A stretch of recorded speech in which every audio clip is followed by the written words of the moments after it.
just have to put in, 80 to 100 hour weeks every week. Gosh. And then a lot of work. All those things improve the odds of success. Okay.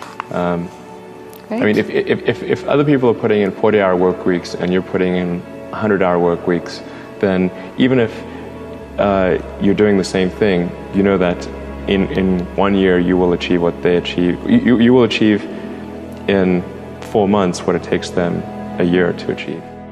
I'd say the number one common thread of anybody that I work with is successful, financial, athletes, people in politics, it's hunger. You and I both know intelligence is a pretty damn valuable tool, but there are a lot of very smart people who can't fight their way out of a paper bag. And then when you find somebody who has that hunger, the hunger that doesn't go away, that hunger to be more, to do more, to give more, that hunger that never ends, that's how you get these people that are the best in the world at whatever they do. And so if you can, I think everybody has that hunger, but for some people it's been asleep for a long time because they're afraid. They're afraid that I'm going to get hungry, I'm going to try, I'm going to fail. And so it's human nature to protect yourself from the fear by just lowering your expectations. But one of the things I've learned is you get what you tolerate. You get what you tolerate in yourself, you get what you tolerate in your life, and sooner or later we sometimes hit a point where we say, not another day, not another hour, this is done. I'm not walking this way, I'm not talking this way, I'm not living this way, I'm not going to be in this relationship anymore, I'm going to change it. And when people do that, that's the beginning of a breakthrough. Help to create a different vision for myself. Some of you are already doing it right now. I'm saying this is the time more than ever that you want to begin to inoculate yourself with positive words, coming to conventions, showing up on meetings, being on the calls, to make yourself unstoppable, to get out of your mind the polluting negative thoughts that's causing most people to go through life being stuck because they're volunteer victims. Somebody said that many people die at age 25 and don't get buried until they're 65 because they got so much garbage in their minds. You are here because you've got a clear vision of what you want and where you're going. Give yourselves a round of applause. Come on, bring your energy level up. Yes. Yes. You want more. You want more. You're different. You're different than everybody else. Don't worry if they don't get it. Don't try and convince people to do this business. A person convinced against their will is of the same opinion still. You are not like everybody else. You can walk outside and find pigeons, but if you're looking for eagles, it's going to take you a minute. You are different. It's lonely at the top. How many of you know it's lonely at the top? Raise your hands. It's lonely at the top, but you eat better. That's what I'm talking about. The secret is there's certain times don't think. Like when you get up in the morning, don't think. Just roll out of bed, go in your life cycle, or go on a bicycle ride, or go to the gym, work out. You know that's what you have to do. And then read something and learn something. So don't even think about it. But there's other times where you have to really think and you really have to get creative and have a clear vision of where you want to go and what you want to do.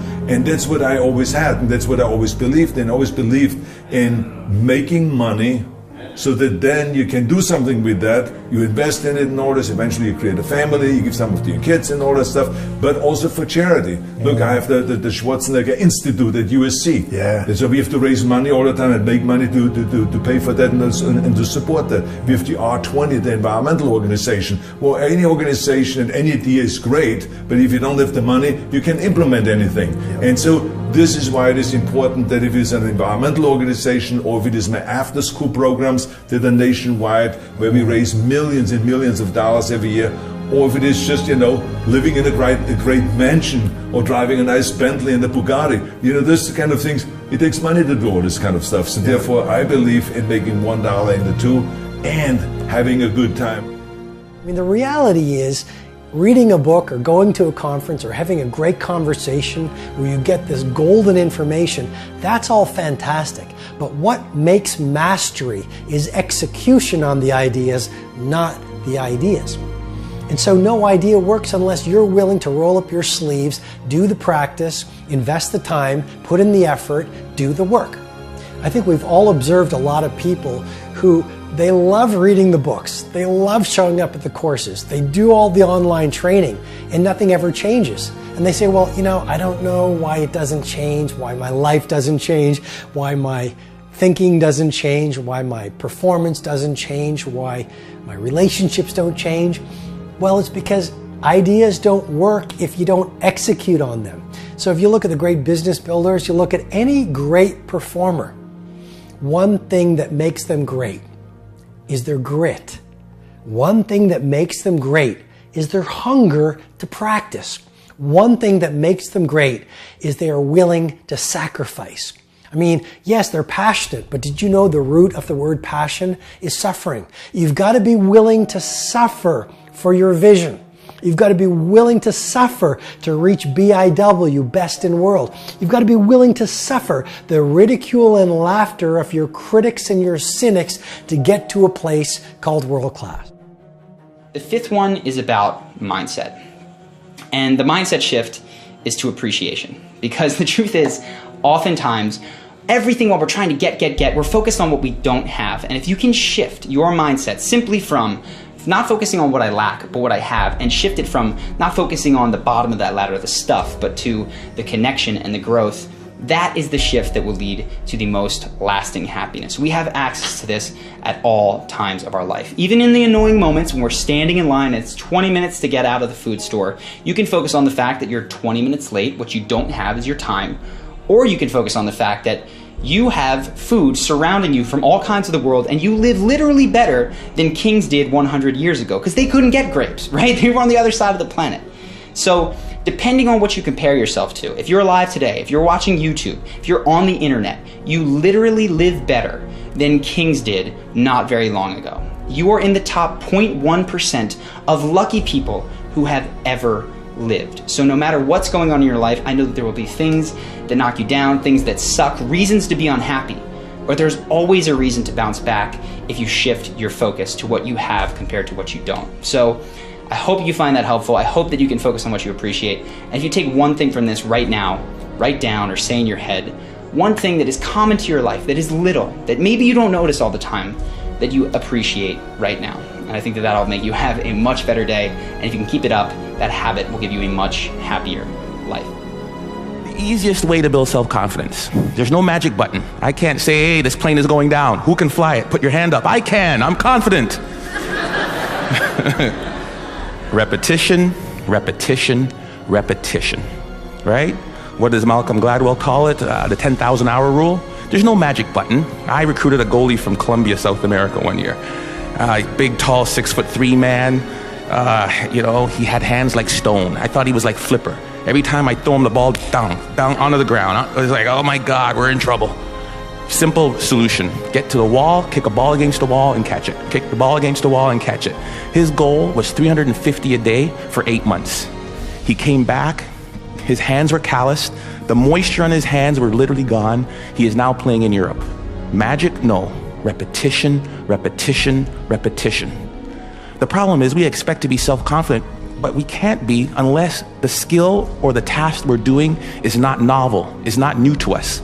We want to be in a situation where we've had so much pressure in that, and what I mean, because pressure builds diamonds, we want to be in a situation where, hey, I've done this 1,000 times. I did my speech, and I practiced in front of the mirror. Hey, I'm sounding good. And then I read in front of my kids and my wife. I was like, oh gosh, got a little nervous. And then I get in front of Glenn Gould. Oh my goodness, I'm a little more nervous. By the time I get to the ACG, where 2,500 people, can't say anymore, right? 2,500 people, where 2,500 people are there, I won't have a single ounce of nervousness because of my ability to practice, right? Over and over and over again. The problem with repetition is, how many of us bail after the first bit of failure? How many of us bail after the first bit of adversity? Edison was on that video. And depends who you ask, there's anywhere from 1,000 to 10,000 tries to build that light bulb. 1,000 to 10,000. J.K. Rowling should be on that video. You know how many publishers she took her Harry Potter book to? I believe the number was 12 or 13. I'm pretty confident, but after 2 or 3 no's, I'd be like, dang it. After 6 or 7, I'm like, maybe not. Definitely after 9 or 10, I'd be looking to be a soccer coach or something else beside an author. Right? I mean, 12 times somebody said no. But practice, practice, practice, and do not accept failure. Maybe it shouldn't be repetition. Maybe the answer should be persistence. Because we all repeat something, but very few of us really will persist. So that's one way to build self-confidence. Get out there. Do what you want to do and do not accept no.